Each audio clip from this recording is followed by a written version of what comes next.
ধরুন, আজ যদি আমরা স্বামী বিবেকানন্দকে একটি প্রশ্ন করতে পারতাম, হয়তো জিজ্ঞেস করতাম, জীবনের সর্বোচ্চ লক্ষ্য যদি মোক্ষ বা ঈশ্বর লাভ হয়, তাহলে আপনি কেন ব্যক্তিগত মুক্তির চেয়ে মানুষের সেবাকে বেশি গুরুত্ব দিলেন?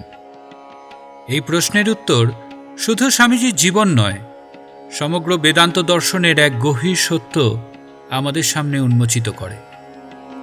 অনেকেই মনে করেন আধ্যাত্মিক জীবনের চূড়ান্ত সাফল্য হল সংসার থেকে দূরে সরে গিয়ে গভীর ধ্যান বা সমাধিতে নিমগ্ন থাকা। হিন্দু দর্শনে যাকে বলা হয় নির্বিকল্প সমাধি, যেখানে ব্যক্তি অহং সম্পূর্ণ বিলীন হয়ে যায় এবং আত্মা ব্রহ্মের সঙ্গে একাত্মতার অভিজ্ঞতা লাভ করে। এটি আধ্যাত্মিক জীবনের সর্বোচ্চ উপলব্ধিগুলির একটি। কিন্তু এখানেই আসে এক আশ্চর্য মোড়। ঘটনাটি 1886 সালের প্রথম দিকের। কাশীপুর উদ্যানবাটিতে শ্রীরামকৃষ্ণ পরমহংসদেব তখন গুরুতর অসুস্থ। যুবক নরেন্দ্রনাথ দত্ত, যিনি পরবর্তীকালে স্বামী বিবেকানন্দ নামে বিশ্বখ্যাত হন, একদিন তাঁর গুরু শ্রীরামকৃষ্ণের কাছে প্রার্থনা করেছিলেন যেন তিনি সর্বদা নির্বিকল্প সমাধিতে নিমগ্ন থাকতে পারেন, যখন কোনো বাহ্যজ্ঞান থাকবে না, শুধু পরম আনন্দের অনুভূতি থাকবে। মাঝে মাঝে শুধু শরীর রক্ষার জন্য আহার গ্রহণ করবেন। এই প্রার্থনা শুনে শ্রীরামকৃষ্ণ তাকে মুচকি হেসে তিরস্কার করে বলেছিলেন, ছি ছি, তুই এত বড় আধার, তোর মুখে এই কথা? আমি ভেবেছিলাম কোথায় তুই একটা বিশাল বটগাছের মতো হবি, তোর ছায়ায় হাজার হাজার লোক আশ্রয় পাবে। তা না হয়ে তুই কিনা শুধু নিজের মুক্তি চাস। এই একটি বাক্যই তরুণ নরেনের চিন্তা জগৎকে নতুন দিশা দেখায়। তিনি উপলব্ধি করলেন শুধু নিজের মুক্তি কামনা করাও এক ধরনের আধ্যাত্মিক স্বার্থপরতা। যদি চারপাশে অগণিত মানুষ ক্ষুধার্ত, অসহায়, অশিক্ষিত ও দুঃখে কাতর থাকে, তাহলে নিজের আনন্দে নিমগ্ন থাকা প্রকৃত আধ্যাত্মিকতার চূড়ান্ত রূপ হতে পারে না। শ্রীরামকৃষ্ণ আরও একটি অসাধারণ শিক্ষা দিয়েছিলেন। জীবে দয়া নয়, শিবজ্ঞানে জীবসেবা। মানুষকে দয়া করা মানে নিজেকে বড় এবং অপরকে ছোট মনে করা, কিন্তু শিবজ্ঞানে জীবসেবা মানে প্রতিটি মানুষের মধ্যেই ঈশ্বরকে উপলব্ধি করা। তখন সেবা আর দান বা অনুগ্রহ থাকে না, তা হয়ে ওঠে উপাসনা।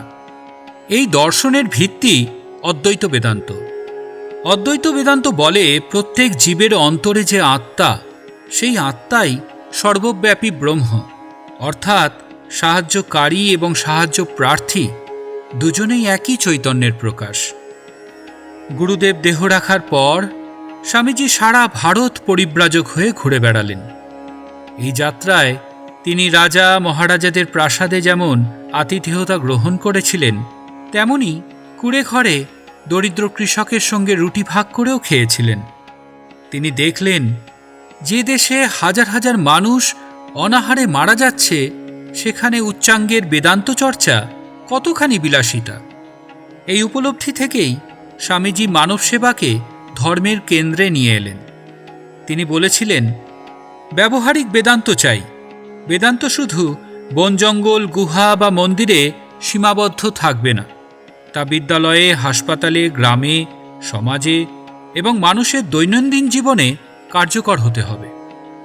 1892 সালে কন্যাকুমারীর সমুদ্রবেষ্টিত ভারতের শেষ শিলাখণ্ডে বসে ধ্যানে স্বামীজি উপলব্ধি করলেন ভারতবর্ষের প্রকৃত প্রয়োজন কি।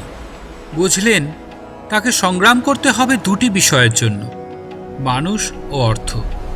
মানুষ তার স্বরূপকে ভুলে গিয়েছে বলেই তার যত দুর্দশা। সে স্বরূপত আত্মা, তাকে স্বমহিমায় স্থাপন করাই তার মূল ব্রত। স্বামীজি সচেতন ছিলেন যে দ্বিতীয়টি ভারতবর্ষে পাওয়া সম্ভব নয়। তখনই তিনি সিদ্ধান্ত গ্রহণ করেন আমেরিকায় যাওয়ার। মানুষের দুঃখে কাতর হয়ে মহাপ্রাণ মহাপুরুষের এই আত্মত্যাগী অদ্বৈত বেদান্তের আলোকে মানবতাবাদের জন্মলগ্ন। ভগিনী নিবেদিতার ভাষায়, শাস্ত্র, গুরু ও মাতৃভূমি, এই তিনটি সুর মিলিত হয়ে সৃষ্টি করেছে স্বামী বিবেকানন্দের রচনাবলী তথা দর্শনের মহান সঙ্গীত, যে সঙ্গীত বুকে নিয়ে স্বামীজি পাশ্চাত্য যাত্রা করেছিলেন। কিন্তু সেখানে গিয়ে তিনি অনুভব করলেন, ভারতবর্ষে যেমন শরীর রক্ষার জন্য অন্নের প্রয়োজন, তেমনি পাশ্চাত্যের প্রয়োজন মনের খাদ্য। আরও গভীরভাবে বললে তাদের প্রয়োজন আত্মার পুষ্টি। তাদের সেই ক্ষুধা মেটাতে দরকার ছিল এক আধ্যাত্মিক শক্তি, যার মূর্ত বিগ্রহ ছিলেন স্বামী বিবেকানন্দ। স্বামীজির মধ্যে পাশ্চাত্যের মানুষ তাই পেয়েছিল। 1893 সালে শিকাগোর বিশ্বধর্ম মহাসভায় ভারতীয় আধ্যাত্মিকতার মহিমা বিশ্ববাসীর সামনে তুলে ধরার পর দেশে ফিরে তিনি দেখলেন, ভারতের প্রকৃত সমস্যা ধর্মের অভাব নয়, সমস্যা দারিদ্র্য, অশিক্ষা, রোগ এবং আত্মবিশ্বাসের সংকট।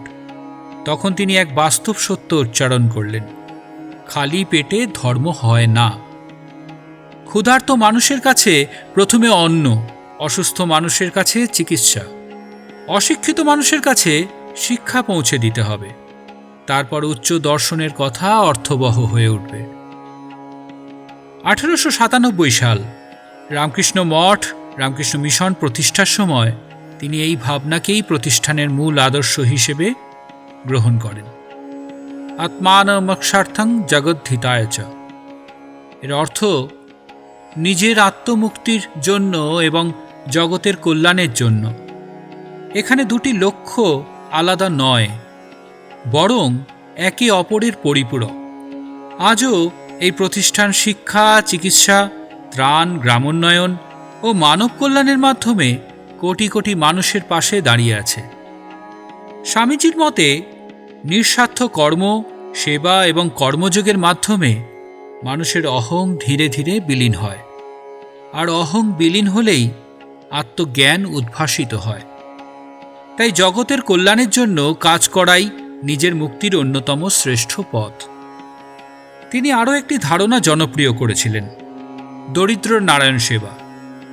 দরিদ্র, অসহায় বা বঞ্চিত মানুষকে করুণার পাত্র হিসেবে নয়, নারায়ণেরই এক জীবন্ত প্রকাশ হিসেবে দেখতে হবে। তাদের সেবা করা মানে ঈশ্বরেরই সেবা করা। 1898-99 সাল কলকাতায় দেখা দিল ভয়াবহ প্লেগ মহামারী। স্বামী বিবেকানন্দ তখন এক মুহূর্ত ইতস্তত করেননি। মঠের জন্য সদ্য কেনা জমি বিক্রি করে দেওয়ার সিদ্ধান্ত পর্যন্ত নিয়েছিলেন মানুষের ত্রাণের জন্য। এই দর্শনকে বলা হয় আধ্যাত্মিক মানবতাবাদ।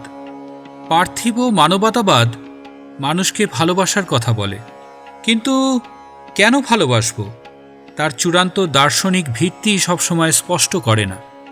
স্বামী বিবেকানন্দের আধ্যাত্মিক মানবতাবাদ বলছে, আমরা আলাদা নই, একই সর্বব্যাপী চৈতন্যের বিভিন্ন প্রকাশ মাত্র। তাই অন্যের সেবা করা মানে নিজেরই বৃহত্তর সত্তার সেবা করা। এই কারণেই তার কাছে মানব সেবা কখনো সমাজসেবা মাত্র ছিল না, এটি ছিল সর্বোচ্চ উপাসনা। আজকের পৃথিবীতেও তাঁর এই শিক্ষা সমান প্রাসঙ্গিক। প্রযুক্তি যতই উন্নত হোক, যদি মানুষের প্রতি সহমর্মিতা, শিক্ষা, স্বাস্থ্য এবং সামাজিক ন্যায়বিচার প্রতিষ্ঠিত না হয়, তাহলে সভ্যতা অসম্পূর্ণ থেকে যাবে। আজকের যুগে দাঁড়িয়ে আমরা প্রায়ই আত্মকেন্দ্রিক হয়ে পড়ি, কিন্তু স্বামী বিবেকানন্দ আমাদের শিখিয়েছেন, ধ্যান করো, আত্মশক্তি অর্জন করো, নিজের চরিত্র গড়ো, কিন্তু সেই শক্তিকে কখনো ব্যক্তিগত আনন্দের মধ্যে সীমাবদ্ধ রেখো না। তার সমাজের কল্যাণে, মানুষের উন্নতিতে এবং দুঃখ লাঘবে নিবেদন করো। কারণ প্রকৃত আধ্যাত্মিকতা পৃথিবী থেকে পালিয়ে যাওয়া নয়, পৃথিবীর দুঃখের মধ্যে দাঁড়িয়ে ঈশ্বরকে অনুভব করা। আর সেই কারণেই স্বামী বিবেকানন্দ ব্যক্তিগত মুক্তির চেয়ে মানব সেবাকে অধিক গুরুত্ব দিয়েছিলেন। নিজের আত্মমুক্তি এবং জগতের কল্যাণ, এই দুয়ের সমন্বয়েই পূর্ণ হয় মানব জীবনের সাধনা।